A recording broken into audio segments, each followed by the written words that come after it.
What's going on, everyone? Welcome into the FantasyPros Dynasty Football Podcast presented by Reality Sports Online. My name is Kyle Yates, and I am your host, and I am joined, as always, by Trevor Sikkema. Trevor, how are we doing on this fine Thursday morning? We're doing good. I feel like it's been a while since we've been able to dive into summer scouting. I've got the itch again. I'm ready to talk running backs. These are the bell cow guys of future fantasy teams, and so I'm excited. This group's got a lot of players who...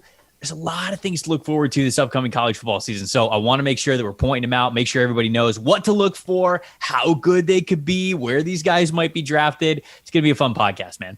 Absolutely. Well, before we get into some of these running backs, the future linchpins of dynasty rosters, we've got a couple of things that have happened since the last time that we recorded. So let's talk here about Aaron Rodgers. All right, let's just get right into this. So the Aaron Rodgers saga kind of comes to maybe what we expected with him ending up back here in Green Bay, but not necessarily the way that I thought it was going to go. I think that we were going to see him either getting a massive contract extension, maybe it was about the money.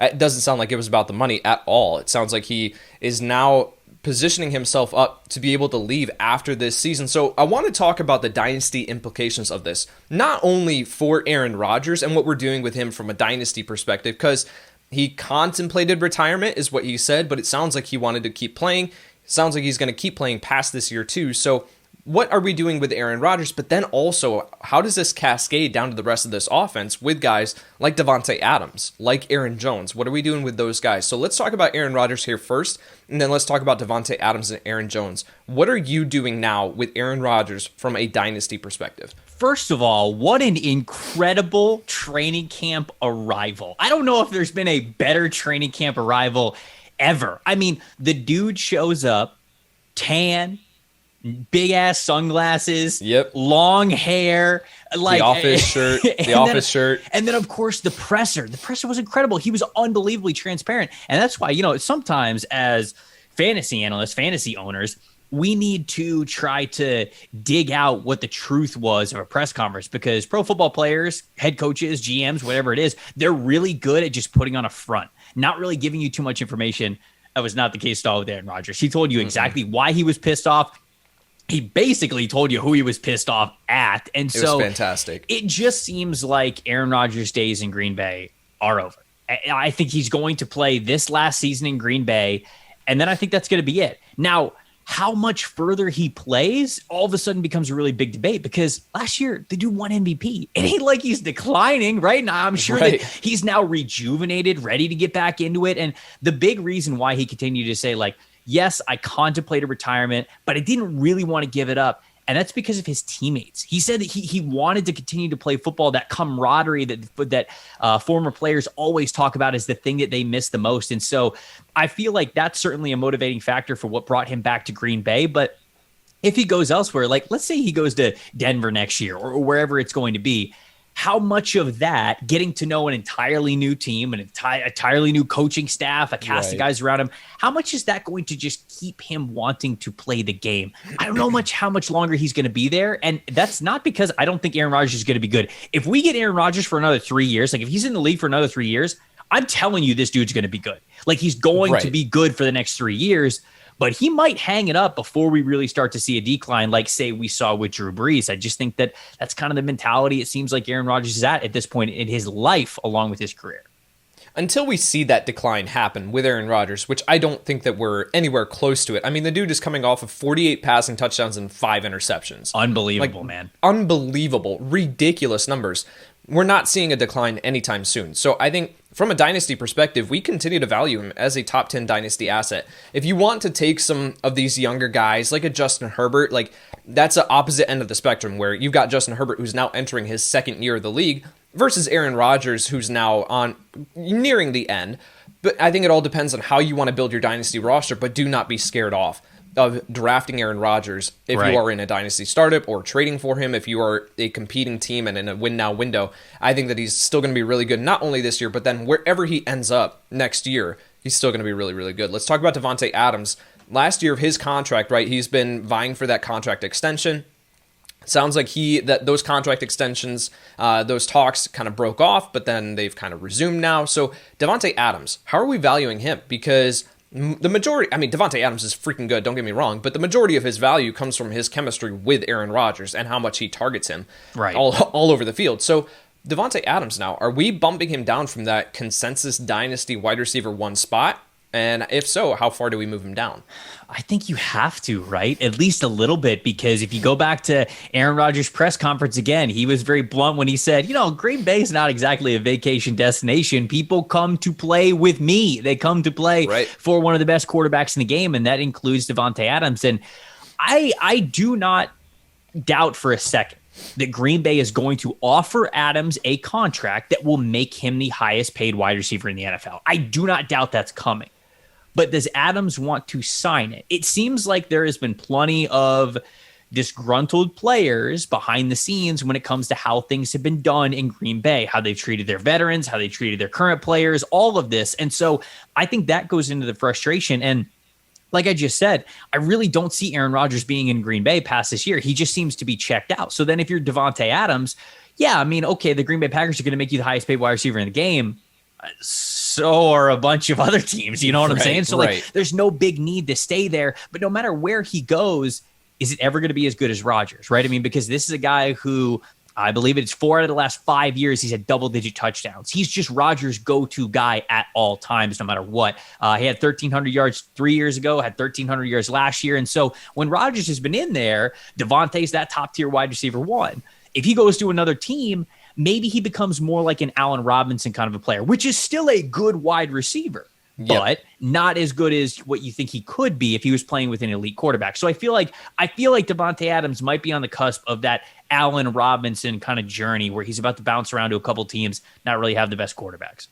Yeah, so I bumped Davante Adams down from my wide receiver 1 spot with this whole, when this whole saga kind of began. I bumped it down to wide receiver 5 in Dynasty. So we are still talking about a top tier Dynasty asset. You should not be moving off of Davante Adams in your Dynasty leagues by any means. But I don't think that we can view him as that wide receiver 1 above some of these other guys that have that guaranteed, right? Tyreek Hill with Patrick Mahomes. We know that he's tied to Patrick Mahomes for the next however many years. So with Davante Adams, we just don't have that certainty. We've got to bump him down a little bit. Aaron Jones, let's talk about him super quick because I know people are going to have questions about him because he is tied to Green Bay. He signed the contract extension, 4 years? So I think he's now in town, and it looks like he could be playing with Jordan Love as his quarterback as soon as next year versus Aaron Rodgers. So Aaron Jones, are we expecting any sort of drop-off here once we go from an Aaron Rodgers-led offense to a Jordan Love offense, and how does that affect Aaron Jones? I don't think it volume, right? I mean, if Aaron Rodgers leaves, you're going to want to put the ball in the hands of Aaron Jones. And is he going to be as efficient? No, probably not. So you probably can't just multiply his stats right there. But I wouldn't be too afraid of Aaron Jones. I think he's still going to be the man in Green Bay no matter what, whether it's Aaron Rodgers or Jordan Love. And if it ends up being Jordan Love, like I said, I think they're going to lean on him even more. So the efficiency might go down, but he'll make up for it in volume. I'd be pretty confident in Aaron Jones still. Yeah, I've still got him as a top 12 dynasty running back. He's kind of in that, top 12 low end RB1 status. That's kind of where I've got him. He didn't move at all with this entire situation. So Aaron Jones moving forward, you're not probably going to have, like Trevor said, you're probably not going to have these huge, massive, efficiency numbers from Aaron Jones, but you will have the volume to be able to fall back on. All right, let's talk about another quarterback here that for this entire offseason and this entire summer, I've had people been asking me, like, what do we do with Deshaun Watson from a dynasty perspective? And my answer to everyone has been, I don't know, because there really has not been any sort of news that we can go off of to be able to base, an evaluation on, to be able to base our fantasy, takes on. So with Deshaun Watson now, we do have this card being played that he is now in as part of the Houston Texans training camp. And yes, we do still have this off the field stuff, and we're not going to get into all that here today. But from a dynasty perspective, does Deshaun Watson showing up to Texans training camp, does that do anything for you to at least be able to buy in? Because we talked about one of the wild cards going into our FantasyPros, invitational startup draft in a Superflex league was Deshaun Watson. If someone got a value on Deshaun Watson, took him in the 6th, 7th round, where does he go? That was the conversation. Where does he go? Because that could be a massive boon to a dynasty roster if they get him at a discount and he does end up playing this season. So, Deshaun Watson, what are we doing now from a dynasty perspective? Are we trying to still go out and acquire him for super cheap? Does he now bounce back up into a top 5 pick? How are you valuing him in Dynasty? Yeah, I mean, I don't have any more confidence now than I did before he showed up for training camp, because the big question mark with Deshaun Watson isn't that he's good at football. It's the sexual assault allegations that he has against them. That's the big cloud that's over him, that is still over him. And I cannot believe that he's practicing with all of this going on. And I know that it's an ongoing process and it's an investigation, and they're at that point. And that's what the NFL is saying. But I can't believe they're having an investigation about this, and this dude's allowed to practice for the Texans.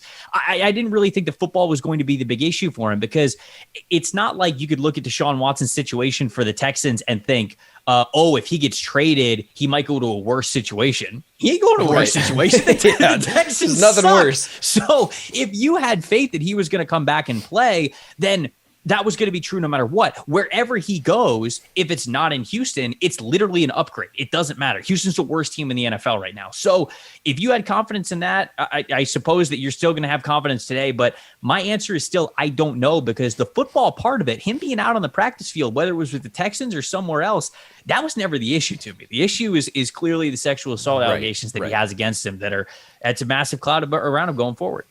And it's not only that, he has this off the field stuff, but then he still has the trade request. So he's still demanding a trade, right? Right, where there's a ton still up in the air. I think that we're starting to move now towards the part where we can at least take chances on him, but I'm not ready by any stretch of the imagination to move him back up into this top 5, super flex pick and startup drafts and valuing him there. I just can't do it yet. So I think we still got to let this play out. It's a super weird situation. We're going to keep talking this through with you guys, because as more information comes out, hopefully we're going to be able to kind of put pieces to the puzzle together and be able to get this all figured out. All right, so before we get into talking about the running backs here of the 2022 NFL Draft, I want to remind everyone that we have a giveaway going on, courtesy of our friends at Pristine Auction. Unfortunate timing, but this is still a awesome helmet. This is a Cam Akers signed helmet, again, courtesy of our friends at Pristine Auction. To enter this giveaway, all you have to do is go to Apple Podcasts or CastBox, leave a honest review for this show, then head over to fantasypros.com/dynasty contest and fill out the short form there, attach a screenshot of your review, and you are automatically entered. If you are also a subscriber to our YouTube channel at youtube.com/fantasypros, you get an additional 3 entries into this giveaway, so make sure that you do that as well. Again, that is fantasypros.com/dynasty contest for more information. All right, let's get into this draft. Again, we're doing a draft format here to be able to kind of walk through and talk about these 2022 NFL draft running backs. So, Trevor, do you want the number 1 overall pick again? Do you want the 2-3 turn? What are you feeling? I feel like you should get to choose this time. Well, I don't want to feel like I got to choose every single time. I'll let you choose. Do you want to pick first or second? I'm gonna hand it back to you. Which one do you want? Oh man, you know what I'm gonna do? I'm gonna go first here. I'll take the number 1 overall pick. We'll switch it up here. So, all right. So I'm gonna talk about Kyren Williams, Notre Dame running back here. He is my RB1 in this class. And I freaking love Kyren Williams, man. I didn't think you were going to take him. I didn't think you were going to do it. This guy is the total package at the running back position. Now, he is 5'9", listed at 194 pounds. We need to see that weight tick up a little bit without him losing some of that speed and explosiveness for him to be able to be viewed as a true, NFL workhorse running back. But I do think that we can get there with him.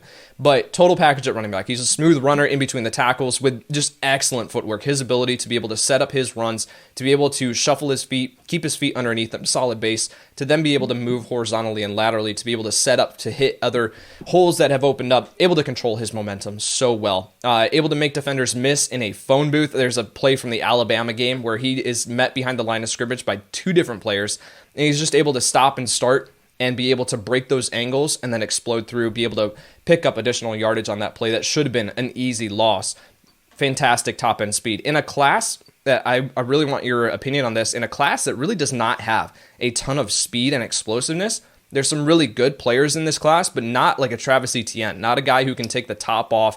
I just really don't see that. Kyren Williams is a guy who has that speed, able to pull away once he finds the open field, keeps his legs churning, is an excellent pass catcher and pass protector, will never come off the field. My only concern is the size, but I am willing to bet on this kid because of what he can do and how good he is already. And we still have yet a full other season of him in college football to be able to see what he can do. So Kyren Williams, the running back out of Notre Dame, number 1 overall pick here. Oh, I'm not going to lie.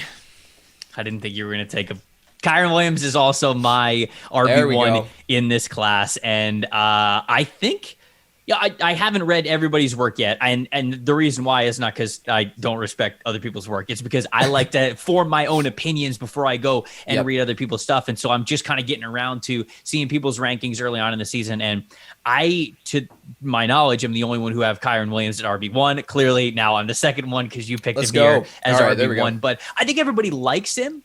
Certainly, when you talk about the mentality that he is as a runner, it's amazing. He loves physicality, even though he's a smaller guy. He is an elite pass blocker, man. Like, this dude will get up in your face. He will take on defensive tackles, edge rushers, true linebackers, safeties, everybody. Kyren Williams ain't afraid of anything, and he gives it his all every single time. He also brings that mentality to when he's got the ball in his hand. He's got great feet, man. He can make you miss in a phone booth, and it's fun to watch.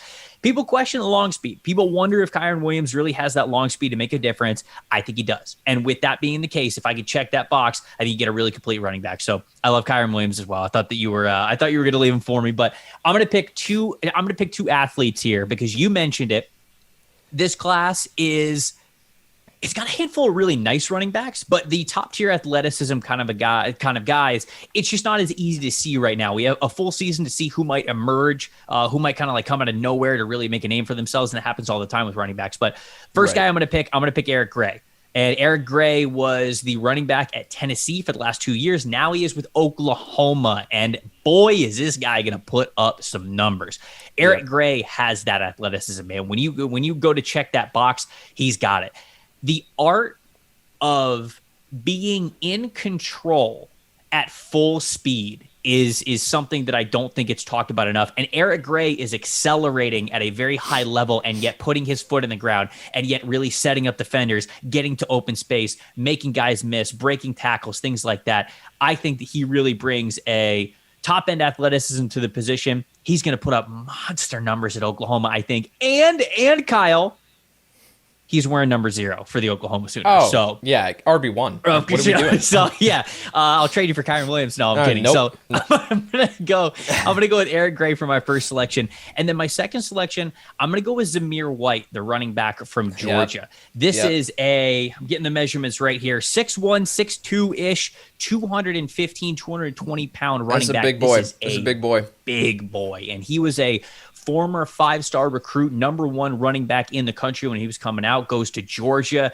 Now, the issue with Zamir White is senior year of high school, tore his ACL.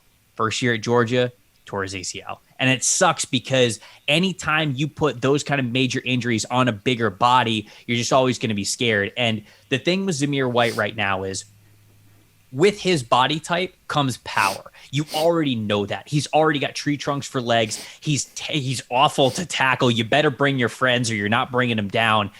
But man, this dude can run fast in a straight line. When it comes to vertical speed, north and south, this guy will put his foot in the ground and he will fly. That's what gave him that 5-star tag. Now, what worries me is he's a little bit apprehensive, just not as explosive, moving laterally, going side to side, whether it's a side step or putting his foot in the ground and being a one cut back, whether cutting it back against zone flow, whatever it is, he's just not as explosive as he is when he goes north to south. And I don't know whether that's a physical limitation of his, because sometimes players with bigger bodies just cannot do that naturally. That's how it goes. Right. Or if it's just, he doesn't know if he could trust his knee with those ACL tears. And that's tough. That's always tough to evaluate. But I'm going to bet on some athletic guys. I'm going to bet on Eric Gray, Zamir White, probably 2 of the most athletic guys that we have in this class.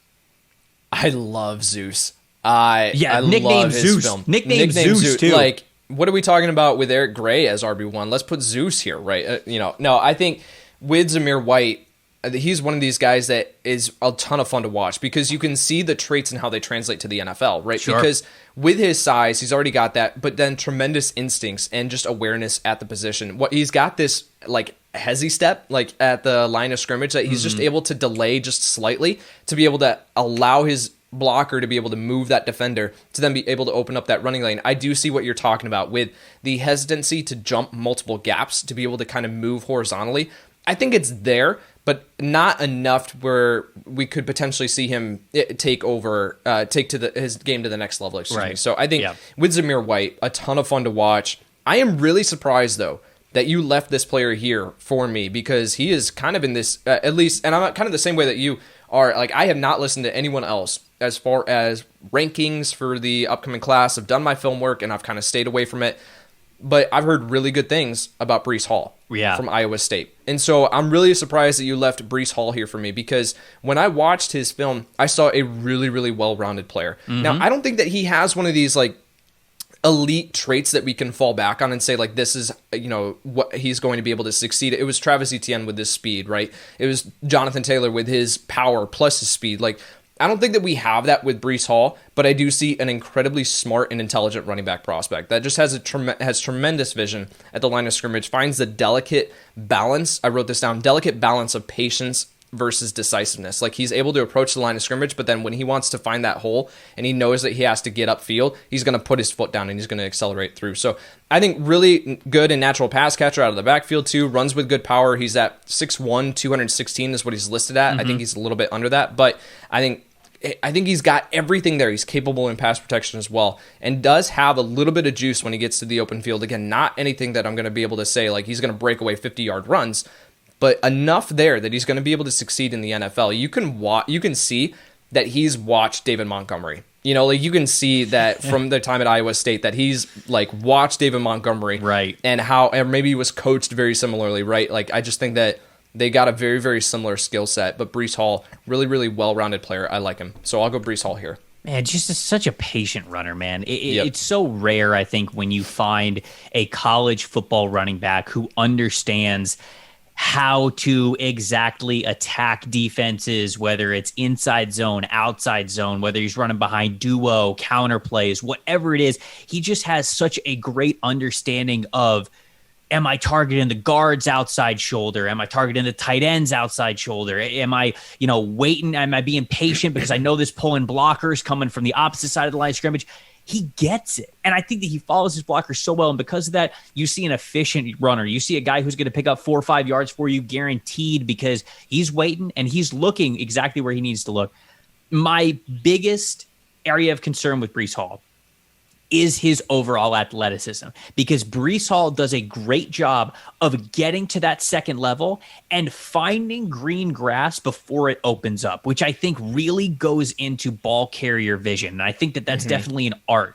But when you get there, what can you do for me? What happens when you get to that green grass? Are you turning on the jets? Are you making another guy miss? What are you doing? And I think that Breece Hall at times has shown that he's a little bit limited in that area. And so, do I have an efficient runner? Yes. I think baseline, his floor so high because he understands the position so well. I'm a little bit apprehensive about the athleticism, although myself and my co-host at Locked On NFL Draft, Benjamin Solak, we went back and forth. He was even a little bit lower than I was on Breece Hall's athleticism. And so I had to actually defend Breece Hall a little bit to him. And so I don't think that he's super unathletic, but I wonder if that top tier trait is there. Sure. And I think that we've seen, and put it into like the combine, terminology. Like, I think he's going to run like a 4.6, and that's fine. We've seen NFL running backs come in and they've run 4.6s and they've been fine. But I don't think that he is going to be this guy who runs a 4.4 and he's going to be able to turn on the jets when he hits the open field. But I do think that he's going to has enough there to fall back on in other ways that he's going to be able to be a really, really well-rounded back. He'll find a spot in the NFL. All right. So for me here at number 3, I'm going to go with a player that I don't even know where you're going to be thinking about him, but I want to make sure that I get him. That's Camron Harris, the running back out of Miami. So have you watched Cam Harris? I have not. No, okay. This is great. So Cam Harris here, I was like, I had him on my list. I was like, oh, okay, I'm going to watch him really quick, and I'll just be, because I really did not have high hopes for, and some of the things that I had heard from Cam Harris, about Cam Harris, and put his film on, and came away extremely impressed. 5'10", 210 pounds, does all the little things well. Plays with light feet, able to change his horizontal momentum almost seamlessly. And that is one of the big things that I love watching in running backs, is their ability to be able to keep their feet underneath them, to be able to approach the line of scrimmage, and then be able to move horizontally seamlessly. Keeping your feet moving is one of the things that goes hand in hand with with vision, right, from behind the line of scrimmage, to be able to see where the gaps are going to be created, but then also being able to keep your feet constantly moving to be able to put you in position to be able to explode through and be able to hit those holes. Because if you can identify where the hole is, but your feet are out wide of your frame, you're not setting yourself up in position to be able to then explode through. By the time that you get there, that hole's going to be closed up. And there are other backs in this class that other people have rated highly that I'm assuming that they have rated highly, that I'm just like, no, I really don't see it, because they do not have this trait. Cam Harris does have that. Able to maximize his vision behind the line of scrimmage with that footwork. It's a rough offensive line in front of him, so it's hard to be able to truly identify like if he's reading the right holes, because they're closed up before he even gets there most of the times. Does not have elite burst or agility, but it's serviceable enough in the NFL. And again, in this class, there's not a ton of that elite burst or agility. Needs to play with more power at his size is something that I wrote down.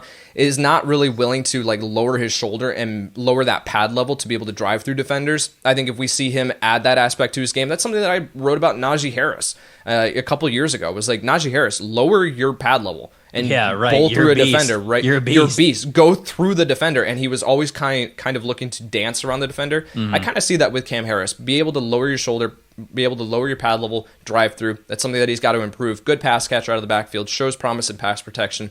All of it's there for me to say that I am a little bit higher here on Cam Harris than what I think the consensus is going to be. But I really, really like him. Want him on my squad roster, however we're talking about this. Oh, man. You could have saved him for the end, because I wasn't going to pick him. I wondered when we were building the list ahead of time and you did not have this player on your list. I was like, I wonder if he didn't even scout him. But I'll get him on my roster. No, I love it. I love it, though, because you're bringing a name to the table that I wasn't going to be able to speak about. And so that's only good for the people that are listening. They get more guys on their radar. I'm going with two guys here that I think are pretty well on everybody's radar. One of them is for sure, and that is Isaiah Spiller, the running back from Texas A&M. Big dude. I'm just drafting some big running backs at this point. He's 6'1", 225 pounds, and he is what you think he is. He's a contact dude, man. He's tough to bring down. Again, I use the phrase, you better bring your friends. You better hit him low, or you're not going to bring him down. I think that he's that kind of a stud, but he's a little bit more than that. He's got a little bit of finesse to his game, and I didn't think that I was going to see that from Isaiah Spiller. I went in thinking, okay, this is just this is just a big back. I think he's going to get lost with his athleticism, and I do have questions about the long speed, and I think that that's really why he probably won't be an RB1 in the NFL. But we've seen that you don't have to be a bell cow RB1 to really get playing time in this league. A lot of teams are going to committee work. They're going to specialization, and Isaiah Spiller, man, for his size and what he could do for you, he'd be a great late down back. Get him in on second and short, all third down situations. He needs to be a little bit better at pass protecting, and he needs to get a little bit more experience in the passing game, catching passes. But that's a great role for him, I think. He's not just a brute kind of a running back where he's getting the ball in his gut and then just putting his head down, and it's just like, I'm just going to run into somebody and we're going to see what we can get here. No. He's keeping his eyes up. He's keeping his feet light. And even though he knows his calling card is that physicality and that balance, he understands that, hey, I can get a couple of extra yards here if I make this dude miss too, because often so many defenders have to bring their all to bring down Isaiah Spiller. He's noticed that, use it to his advantage, and he'll sidestep him a little bit. So I like the finesse to his power game, and I think that he's going to be somebody that a lot of guys like, that a lot of guys gravitate towards. He's going to get some national attention because he's a lot of stats for Texas A&M. So I think he's going to get even more carries this year. Did you watch him? Before I go on to the next guy, do you want to say a couple words on him? Yeah, I did. I think that, we're out of the starter conversation in the NFL, at least in my opinion, in this class. I think we're now moving towards some of the role players, the guys who can be really good backups and can be serviceable if they're called upon in the NFL. I don't think that Isaiah Spiller is going to be a guy who we talk about as this like workhorse back. He's going to be a game changer for fantasy football. But I do think that he is a serviceable running back in the NFL. I do have my concerns about the athleticism. That's definitely something that I wrote down and have concerns about. But if he can improve on that, he's got everything else there to be able to build on. Like, he's a really, really well-rounded running back. And so I think that he's got everything there. If we can see him kind of maybe shed some of the weight, maybe he doesn't have to play at 225 pounds, play at 215, work to get a little bit faster here. That's still going to be enough size to be a workhorse running back in the NFL. Then, and we start to see that athleticism pick up, then I think we could see him move up rankings here. So Isaiah Spiller, definitely see the appeal there. I think he's just a guy right now, and can be a role player in the NFL. I want to see more from him. He's a little bit more than just a guy, but we'll see. I'm going to pick Sincere McCormick next. This is the starting running back from UTSA. Had over 1,400 rushing yards last season with over 300 carries, man. I think he's fun, and I described him as Kyren Williams light. If you can't get Kyren Williams where you want to get him, probably in the top 50, probably a second round running back, I would say at this point, early second round guy. If you can't get him there, get Sincere McCormick in the mid rounds, get him like late third, early fourth round, because I think that he brings a lot of a similar style than we see from Kyren Williams, man. He's that all-around kind of guy. He's got the quick feet. He's got good speed. He's got great contact balance. I think contact balance is my favorite attribute that he brings to the table. But also, same thing. He'll get up in your face in pass blocking, pass protection, what he can do as a receiver out of the backfield. Now, he does all of those things well, but he doesn't do any of them to Kyren Williams level. And so that's the biggest difference between Kyren going as RB1 in this draft and Sincere McCormick having a similar mold. Just, I didn't think as good of an athlete. Like, he's just not as strong. He's not as athletic as Kyren is, but he brings you a lot of those same characteristics that you love in a guy that we both had as RB1. So, like Sincere McCormick, really like the production he had in his last season of play, and I'm excited to see him play again this year.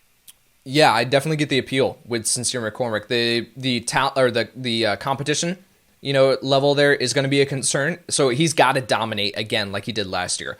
To put himself into this conversation of an NFL draft running back, he's got to dominate that competition again, which I think that he can because he's got the traits. I think that, yeah, you framed it in the right way. He's not going to push to the top tier of this class, but if you want that role of Kyren Williams, you want that as a lighter player, as someone that you can get later on, I think Sincere McCormick is a good call there. So, all right, I'm going to finish this up here with my back-to-back, my fourth and fifth picks here. I'm going to go Kevin Harris, the running back out of South Carolina.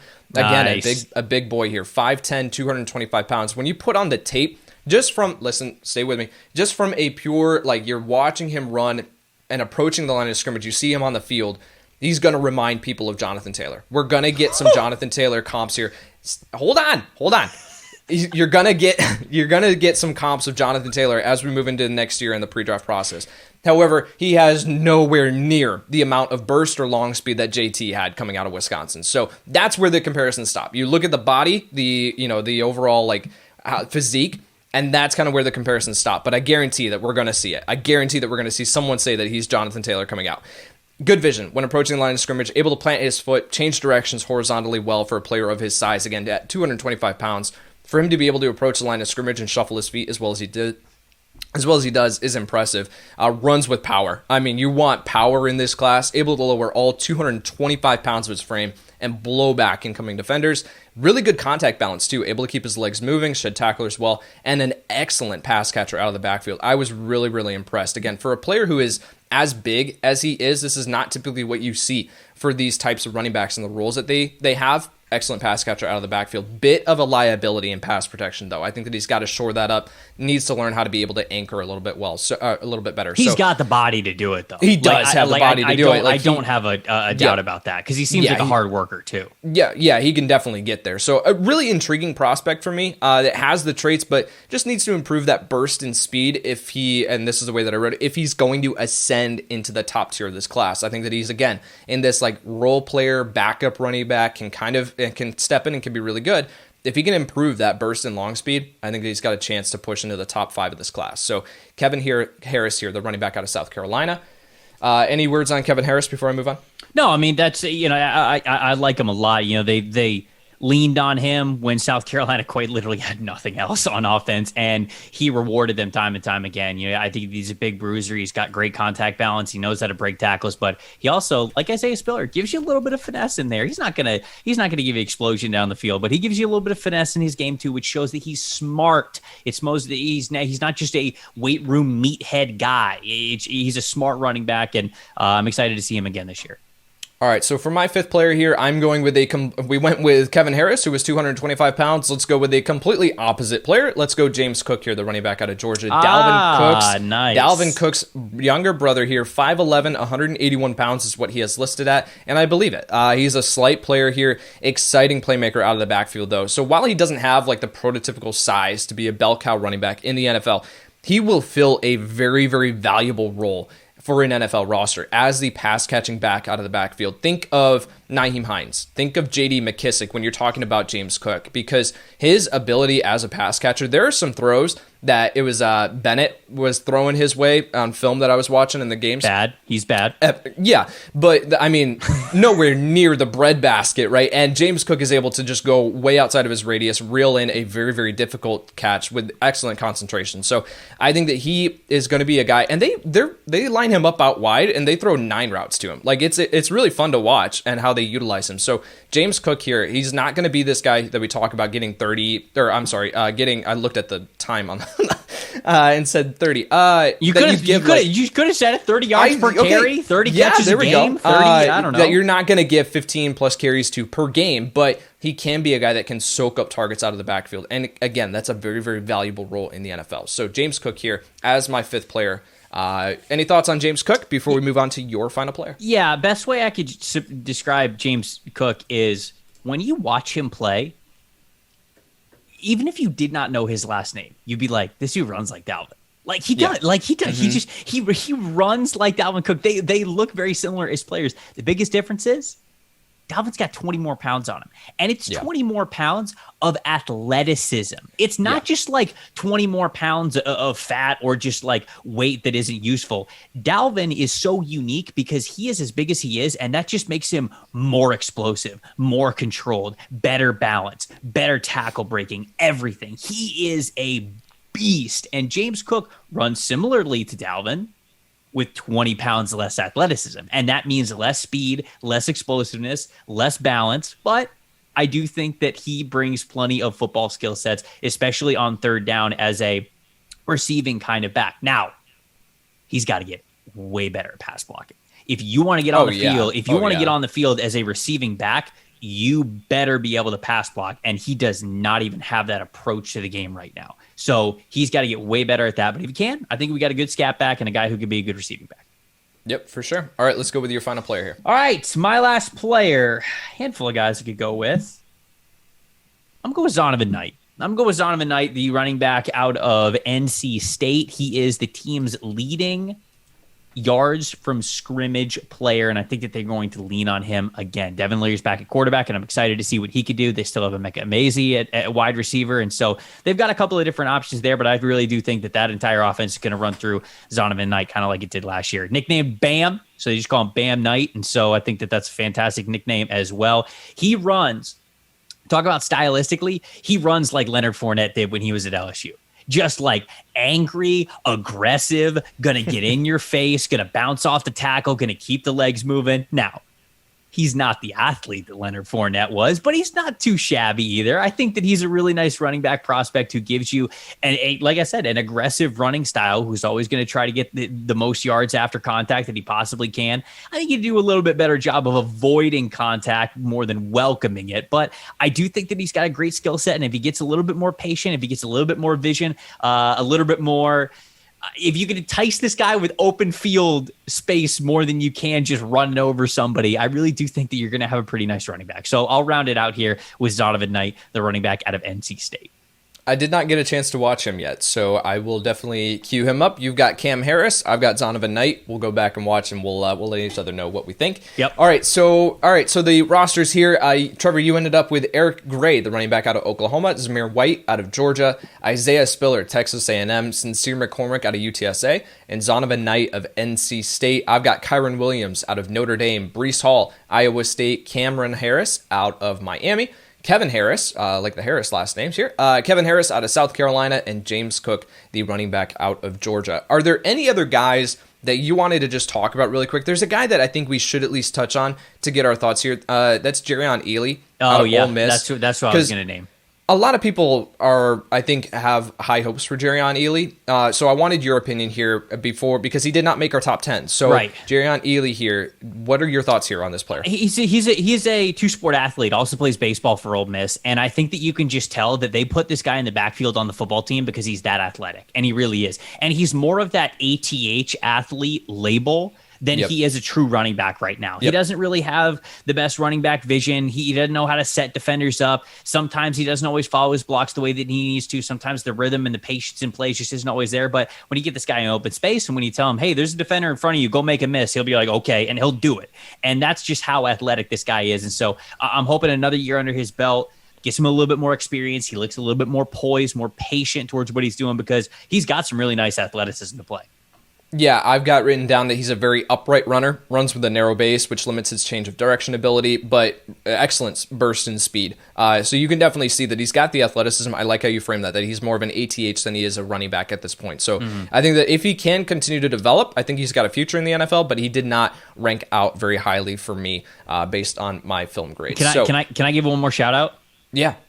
Tyler Beatty, the running back out of Missouri. I did not watch him either. He is not a starting full-time running back, and he never even has been at Missouri. They who was Roundtree? Right. Larry Roundtree was their guy, and so Tyler Beatty was just their receiver kind of player. But just go watch his highlights, and it'll tell you what this dude can do if he gets some open space. He is fast. This dude's got speed. You talked about it at the top of the show. We're lacking some speed in this class, and Tyler Beatty has an opportunity to really make a name for himself as that dude, as the lightning player in this class. His highlights are a lot of fun. He's not a player that you're going to give a ton of carries to, but as a receiver, which he's very natural at, he can put his foot in the ground and he can really go north to south for you.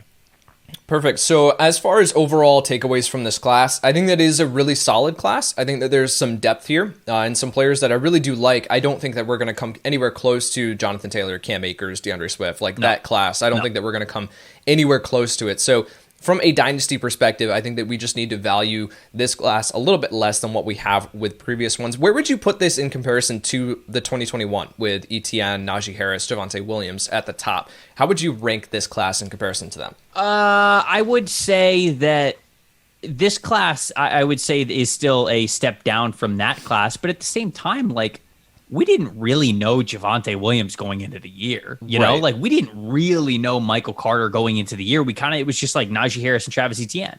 And there were a handful of other players that we could have liked, but we didn't know those other dudes. And so there's plenty of time for these running backs to make names for themselves, really have great final years of their collegiate careers. And so with running backs, I always feel like you can never judge the class fully until you're really getting into draft season with it. There's a nice baseline of players that you need to keep your eye on, but there's a lot that could change between now and then. Yep, completely agree. All right, that's going to do it for today's episode. Thank you so much to Reality Sports Online for sponsoring today's show. Trevor, this was a ton of fun, man. We are now in summer scouting. We've got wide receivers coming up. I have got training camp alerts on my phone out the wazoo. I am loving life right now, man. This is fantastic. We are, what is it, next week that we get preseason football? Oh my Lord, is it next week already? I think it's around, it's either next week or the week after that. We are getting so close to actually having live football on the television. Whew. Inject it into my veins. I am so excited, man. So we're going to be here throughout the entire season to make sure that you guys are aware of what not only is going on in the 2022 NFL draft, but then also how to evaluate things as we move throughout the season. We're going to keep you guys up to date on college football prospects. If you're in a Devy league, make sure that you're staying with us here because we're going to be highlighting some of these freshman and sophomore players too. These standout players throughout the college football season. So that'll do it for today's episode, guys. Thank you so much for listening. For Trevor Sycamore, I'm Kyle Yates, and we'll see you next time. Looking for useful content, fantasy relevant information, and the data that can help your team win? Then make sure to subscribe to the FantasyPros YouTube channel. And while you're at it, follow us on Twitter, Instagram, and Facebook at FantasyPros so we can help you dominate your league all season long.